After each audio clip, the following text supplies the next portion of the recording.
ይህ የሕያው እግዚአብሔር ቃል ነው። ምዕራፍ 13 አብርሃም ሚስቱንና ንብረቱን ሁሉ ይዞ ከግብጽ ወደ ኔጌብ ሄደ። ሎጥም አብሮት ነበር። አብርሃምም በከብት በብርና በወርቅ እጅግ በልጽጎ ነበር። አብርሃም ከኔጌብ ተነስቶ እስከ ቤተል ተጓዘ። ቀድሞ በቤተልና በጋይ መካከል ድንኳኑን ከተከለበት ለመጀመሪያ ጊዜም መሠዊያን ካቆመበት ስፍራ ደረሰ። በዚያም የእግዚአብሔርን ስም ጠራ። ከአብርሃም ጋር አብሮት ይጓዝ የነበረው ሎጥ በጎች፣ ከብቶችና ድንኳኖች ነበሩት። ሆኖም ሁለቱ አንድ ላይ ሊኖሩ ስፍራው አልበቃቸውም። ንብረታቸው እጅግ ብዙ ስለነበር አብሮ መኖርን አልቻሉም። ይህም በመሆኑ በአብርሃምና በሎጥ እረኞች መካከል ጠብ ተፈጠረ። በዚያን ዘመን ከነዓናውያንና ፌርዛውያን በዚያ አገር ይኖሩ ነበር። አብርሃምም ሎጥን እንዲህ አለው፣ እኛ ወንድማማቾች ነንና ባንተና በእኔ ወይም በእረኞቻችን መካከል ጠብ ሊኖር አይገባም። ይኸው እንደምታየው አገሩ ሰፊ ነው፣ ብንለያይ ይሻላል። አንተ ግራውን ብትመርጥ እኔ ወደ ቀኝ ሄዳለሁ፣ አንተ ቀኙን ብትመርጥ እኔ ወደ ግራ አመራለሁ። ሎጥ ዓይኑን አቅንቶ ሲመለከት የዮርዳኖስ ረባዳ ሜዳ እንደ እግዚአብሔር ገነት በዛወር አቅጣጫ እንዳለው እንደ ግብጽ ምድር ውሃማ ቦታ ሆኖ አገኘው። እንዲህም የነበረው እግዚአብሔር የሰዶምንና የገሞራን ከተሞች ከማጥፋቱ በፊት ነው። ሎጥ የዮርዳኖስን ረባዳ ሜዳ በሙሉ መርጦ ወደ ምስራቅ አመራ። ሁለቱ ሰዎች በዚያ ተለያዩ። አብርሃምም መኖሪያውን በከነዓን ምድር አደረገ። ሎጥ ግን በረባዳው ሜዳ ውስጥ ባሉት ከተሞች መካከል በሰዶም አቅራቢያ ድንኳኑን ተከለ። የሰዶም ሰዎች ግን ክፉዎችና በእግዚአብሔር ፊት እጅግ ኃጢአተኛ ነበሩ። ሎጥ ከተለየው በኋላ እግዚአብሔር አብርሃምን እንዲህ አለው፣ ካለህበት ስፍራ ቀና ብለህ ወደ ሰሜን፣ ወደ ደቡብ፣ ወደ ምስራቅ፣ ወደ ምዕራብ ተመልከት። ዓይንህ የሚያየውን ምድር ሁሉ ለአንተና ለዘርህ ለዘላለም እሰጣለሁ። ዘርህ እንደ ምድር ትቢያ አበዛዋለሁ። ማንም የምድርን ትቢያ ሊቆጥር እንደማይችል ሁሉ ያንተን ዘር የማይቆጠር ይሆናል። እንግዲህ ምድሪቱን ስለምሰጥህ ተነሳ፣ በርዝመቷም በስፋቷም ተመላለስባት። አብርሃምም ድንኳኑን ነቀለ፣ ሄዶም ኬብሮን የሚገኙበት ትልልቅ የመምሬ ዛፎች አጠገብ ተቀመጠ። በዚያም ለእግዚአብሔር መሠዊያን ሰራ። ምዕራፍ 14 አምራፌል የሰናዖር ንጉስ፣ አርዮክ የአላሳር ንጉስ፣ ኮሎዶጎሞር የኤላም ንጉስ፣ ቲድአል የጎይም ንጉስ በነበሩበት ዘመን ከሰዶም ንጉስ ከባላ፣ ከገሞራ ንጉስ ከብርሳ፣ ከአዳማ ንጉስ ከሰነአብ፣ ከሰይቦይ ንጉስ ከሰሜበር እንዲሁም ዞአር ከተባለች ከሌላ ንጉስ ጋር ለመዋጋት ወጡ። እነዚያ የኋለኞቹ 5 ነገስታት በሲድም ሸለቆ በጨው ባህር ተሰበሰቡ። እነርሱም 12 ዓመት ለኮሎዶጎሞር ከተገዙ በኋላ በ13ኛው ዓመት አመጹ። በ14ኛው ዓመት የኮሎዶጎሞር ከእርሱ ጋር ከተባበሩት ነገስታት ጋር ወጡ። ራይምንም፣ ባስጣሮስ፣ ቃይራይንንም፣ ዙሲምንም፣ ባሃምንም፣ ኑሚንንም፣ በሲማም ቂርያታይንም የሐር ሰዎችንም በተራራማው አገር በሴይር በረሃማ አጠገብ እስካለው እስከ ኤልፋራን ድረስ ድል አደረጓቸው። ከዚያም ተመልሰው አይን ሚስባት ወደ ተባለው ወደ ቃዴስ መጡ። በአማሌቃውያንም በሐሴስ ታማር ይኖሩ የነበሩትን የአሞራውያንን ግዛት በሙሉ ድል አድርገው ያዙ። ከዚያም የሰዶም፣ የገሞራ፣ የአዳማ፣ የሰይቦይ ንጉስ ዞአር የተባለችው የቤላ ንጉስ በሲድም ሸለቆ ሰራዊታቸውን አስተባበሩ። እነዚህ 5ቱ በኤላም ንጉስ፣ በኮሎዶጎሞር፣ በጎይም ንጉስ፣ በቲድአል፣ በሰናዖር ንጉስ፣ በአራፌም፣ በአላሳር ንጉስ፣ በአርዮክ በእነዚህ በአራቱ ላይ ዘመቱባቸው። በሲድም ሸለቆም ብዙ የቅጥራን ጉድጓዶች ስለነበሩ የሰዶምና የገሞራ ነገስታት ሊሸሹ ከሰዎቻቸው አንዳንዶቹ በእነዚያ ጉድጓዶች ውስጥ ወደቁ። የቀሩትም ወደ ተራሮች ሸሹ። 4ቱ ነገስታት በሰዶምና በገሞራ ያገኙትን ሀብትና ምግብ ሁሉ ዘርፈው ሄዱ። የአብርሃም ወንድም ልጅ ሎጥ ሰዶም ይኖር ስለነበረ እርሱንም ማርከው ንብረቱንም ዘርፈው ሄዱ። ከዚያም ያመለጠ አንድ ሰው መጥቶ ለዕብራዊው አብርሃም ይህንን ነገረው።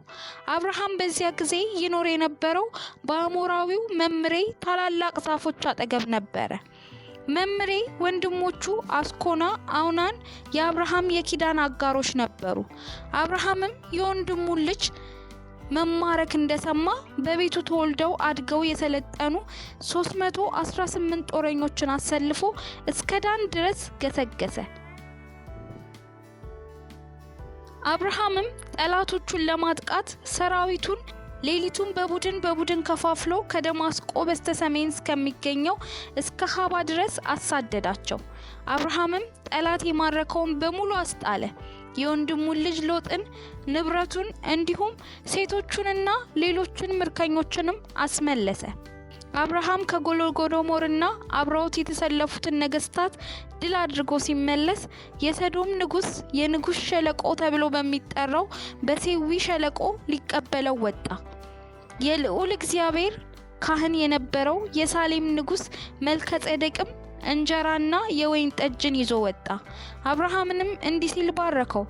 ሰማይንና ምድርን የፈጠረ ልዑል እግዚአብሔር አብርሃምን ይባርክ፣ ጠላቶችህን አሳልፎ በእጅ ይስጥ። ልዑል እግዚአብሔር ይባርክ። አብርሃምም ካመጣው ሁሉ አስራትን ሰጠው። የሰዶም ንጉስ አብርሃምን ሰዎቹን ለኔ ስጠኝ፣ ንብረቱን ግን ለራስህ አስቀር አለው። አብርሃም ግን ለሰዶም ንጉስ እንዲህ አለው፣ ሰማይንና ምድርን ወደ ፈጠረ ወደ እግዚአብሔር እጆቼን አንስቻለሁ። አብርሃምን አበለጸግኩት እንዳትል ብጣሽ ክርም ሆነ የጫማ ማሰሪያ እንኳን ካንተ አንዳች ነገር አልፈልግም። ሰዎቼ ከበሉትና ከኔ ጋር ከሄዱ ሰዎች ድርሻ በስተቀር ለራሴ አንዳች ነገርንም አልቀበልም። አውናን፣ ኤስኮልና መምሬ ድርሻቸውን ብቻ ይውሰዱ። ምዕራፍ 15 ከዚያ በኋላ የእግዚአብሔር ቃል እንዲህ ሲል በራእይ ወደ አብርሃም መጣ። አብርሃም ሆይ አትፍራ፣ እኔ ላንተ ጋሻህ ነኝ፣ ታላቅ ዋጋህም እኔው ነኝ። አብርሃምም እግዚአብሔር አምላክ ሆይ ያለ ልጅ ቀረው፣ የቤቴ ወራሽ የደማስቆ ሰው ኤሊዜር ነው። ታዲያ ምን ትሰጠኛለህ አለው። አንተ ልጆች ስላልሰጠኸኝ ከቤቴ አገልጋይ አንዱ ወራሼ መሆኑ አይቀርም።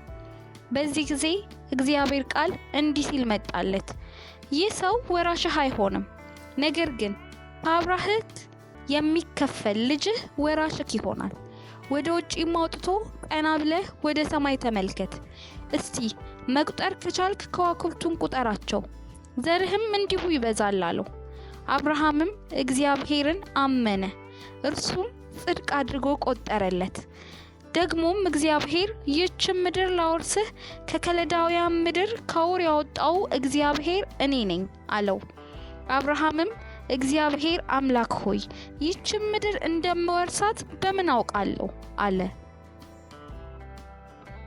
እግዚአብሔርም እያንዳንዳቸው 3 ዓመት የሆናቸው አንዲት ጊደር፣ አንዲት ፍየልና አንድ በግ በተጨማሪም አንድ ዋኖስና አንድ ርግብ አብረህ አቅርብልኝ አለው።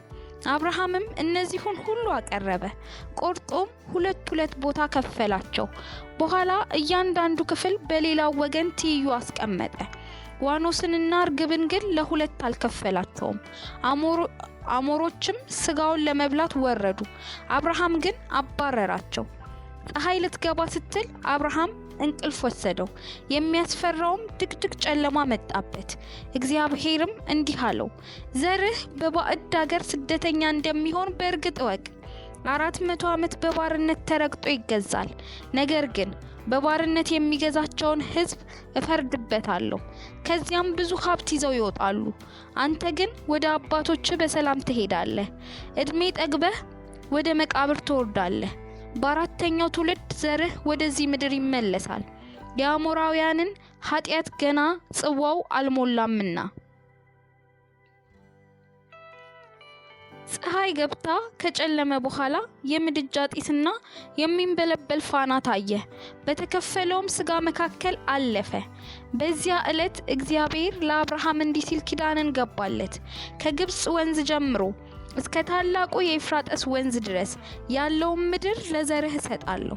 የምንሰጣቸውም የቄናውያንን የቃድሞናውያንን፣ የኬጢያውያንን፣ የፌርዛውያንን፣ የራፋይምን፣ የአሞራውያንን፣ የከናናውያንን፣ የጌርጌሳውያንን፣ የኢያቡሳውያንንም ምድር ነው። ምዕራፍ 16 የአብርሃም ሚስት ሣራ ልጆች አልወለደችም ነበር። እርሷም አጋር የምትባል ግብፃዊት አገልጋይ ነበረቻት።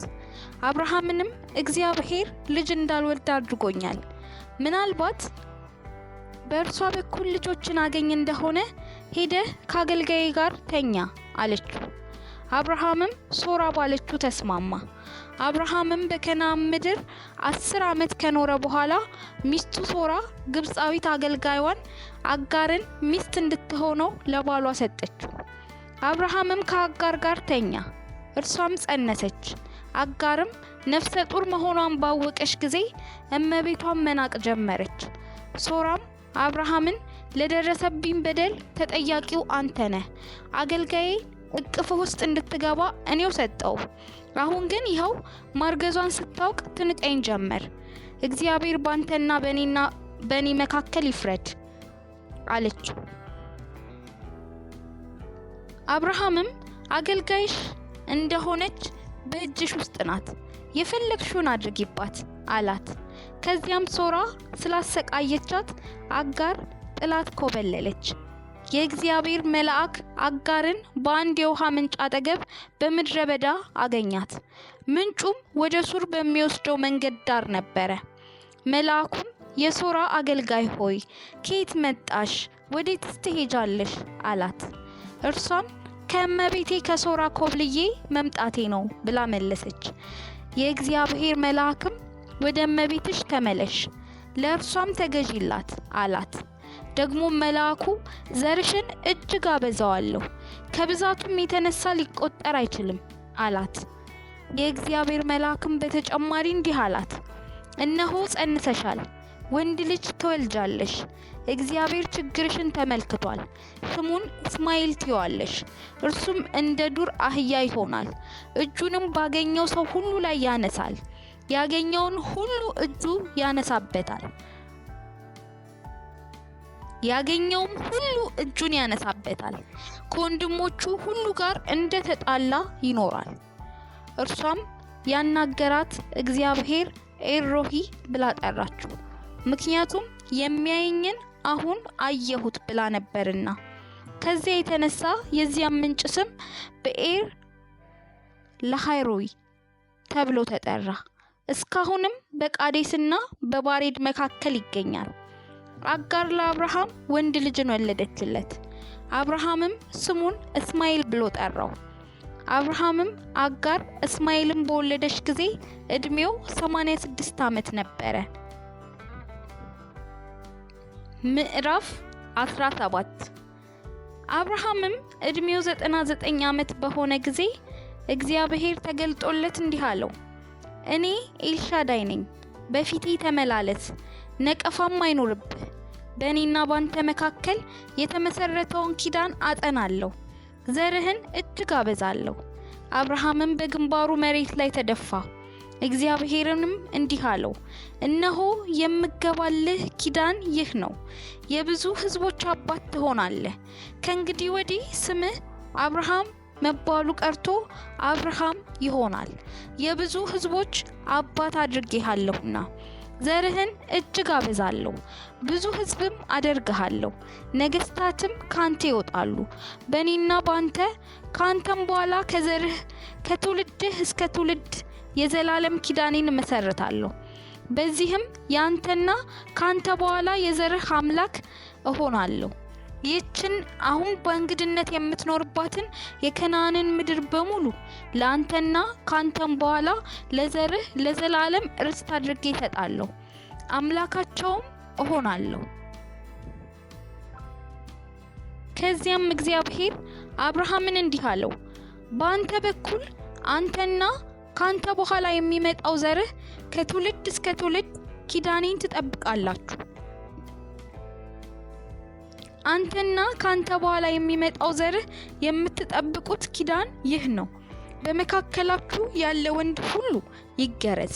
ስለዚህ ሁላችሁም ሸለፈታችሁን ትገረዛላችሁ። ይህም በእኔና በእናንተ መካከል ላለው ኪዳን ምልክት ይሆናል። የሚመጣውም ትውልድ ሁሉ ማንኛውም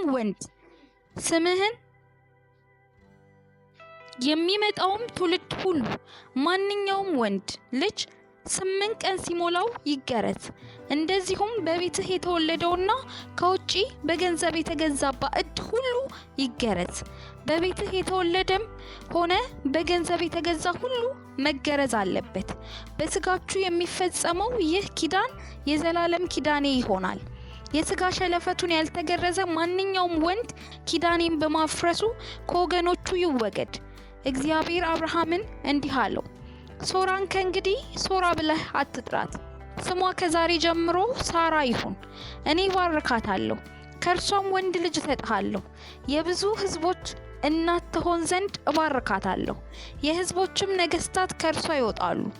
አብርሃምም በግንባሩ መሬት ላይ ተደፋ፣ ሳቀ፣ በልቡም እንዲያው ምንስ ቢሆን የ100 ዓመት ሽማግሌ የልጅ አባት መሆን ይችላልን? ሳራስ በ90 ዓመቷ ልጅ መውለድ ትችላለችን? አለ። አብርሃምም እግዚአብሔር እስማኤልን ብቻ ባርክልኝ አለው። እግዚአብሔርም እንዲህ አለ፣ ይሁን እሺ፣ ነገር ግን ሚስት ሳራ ወንድ ልጅ ትወልድልሃለች፣ ስሙንም ይስሐቅ ብለህ ትጠራዋለህ። እኔም በእርሱ በኋላ ለዘሩ ሁሉ የሚሆን የዘላለም ኪዳን ከእርሱ ጋር እገባለሁ። ስለ እስማኤልም ልመናህን ሰምቼሃለሁ፣ እርሱንም እባርከዋለሁ፣ ፍሬያማ አደርገዋለሁ፣ እጅግም አበዛዋለሁ። የ12 አለቆች አባት ይሆናል፣ ታላቅም ሕዝብ አደርገዋለሁ። ኪዳኔን ግን የዛሬ ዓመት በዚሁ ጊዜ ሳራ ከምትወልድልህ ልጅ ከይስሐቅ ጋር አደርጋለሁ። እግዚአብሔር ከአብርሃም ጋር መነጋገሩን ከፈጸመ በኋላ ወደ ላይ ወጣ።